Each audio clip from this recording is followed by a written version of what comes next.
Punkaham everyone, I'm here with Mayor.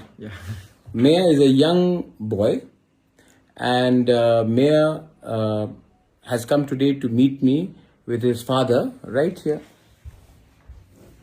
Namaste. And one more special guest, Mayor's mother. Right? She is right here. Sapna, मेरा MLA. So सपना आया और सपना ने कहा कि जो भी हुआ है ठीक नहीं हुआ, लेकिन everybody deserves a second chance, क्योंकि हम लोग तिपरासा लोग सिर्फ कितना है 10, 11 लाख, 12 लाख, और अगर हम लोग एक दूसरे से फाइट करेंगे तो नुकसान हमारा नेक्स्ट जनरेशन का होगा.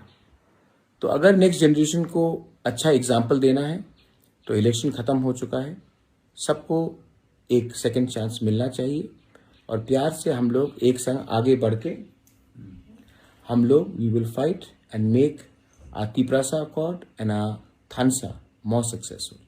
तो जो भी आप लोग ने बोला है अभी छोड़िए, हमको आगे बढ़ना है और 2028 में हमको अपना तिपरासा का दफा का सरकार बनाना है. एलाइन हम भाई. हम भाई